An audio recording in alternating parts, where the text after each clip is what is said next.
Hirotaka Mori's post-apocalyptic series, based on Masakazu Ishiguro's manga, is a unique blend of mystery and adventure. The story is told from two perspectives, one from a young person's point of view, similar to The Promised Neverland, and another from the point of view of a boy and girl on a cross-country quest to find heaven. The episode begins with a group of young people who appear to be trapped in a city. I assume they were born during the apocalypse, or the collapse, because they don't know if there is anything beyond the walls that surround them. It's as if they're trapped in a bubble while the rest of the world decays around them. The main characters in this group appear to be Tokyo, who appears to be similar to the main character I will be discussing later, and Mimihime. Mimihime, the girl, is already suspicious of what might be outside the walls and is seen tempting Tokyo to accompany her outside. As in any good post-apocalyptic setting, the series' main characters, Maru and Kuruko, are now looting houses in search of food. They discovered some houses where they had never been before, where they discovered unopened items such as a toothbrush and toilet paper,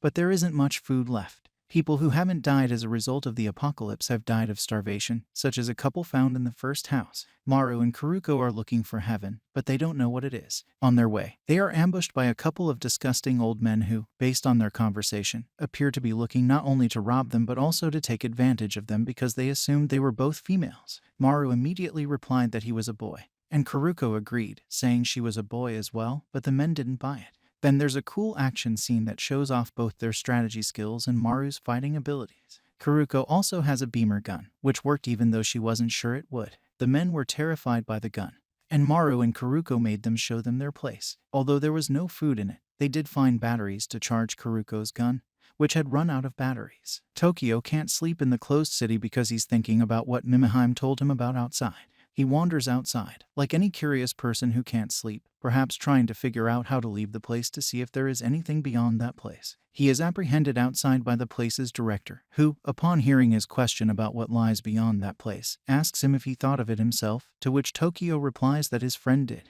Will Mimihime suffer any repercussions as a result of this? They arrive at an inn as they continue their journey to heaven. The way the innkeeper appears is already suspicious, as the camera zooms in on her hand, which is holding a harvesting knife. This already sets an eerie tone for the character and the setting, but both are welcomed. While they are eating together, the owner believes they are a sister and brother in a couple, and he warns them about the dangers of incest. Despite the fact that Maru refers to her as sister, they are not related and are not dating. Kuruko was merely hired as his bodyguard. The innkeeper informs them that there is a monster lurking outside, which is why she keeps a gun at the inn. Maru and Kuruko offer to kill it, despite the fact that guns do not kill it.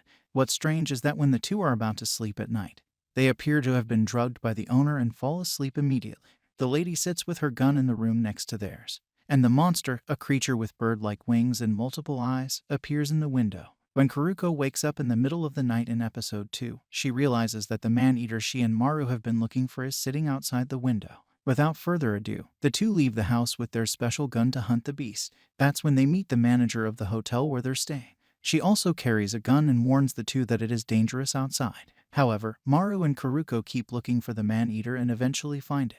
The battle between them is intense, and the duo survives several close attacks. Eventually, Maru attempts to attract the man-eater's attention while Kuruko hides in order to shoot the beast when it is not looking at her. This turns out to be a perfect plan, and she is about to shoot the man-eater when the manager leaps on Kuruko and orders the beast to flee. She eventually reveals that the man-eater absorbed her son and that it no longer attacks anyone. She simply wishes to keep it safe. The eccentric duo finally relaxes because the gun Kuruko carries no longer has a battery. However, believing the manager's words proves to be a grave mistake, as she is slashed in half in front of Maru and Kuruko by the man-eater. But, rather than allowing fear to take over, the duo decides to continue fighting. Maru then manages to close the gap between himself and the man-eater and kill it.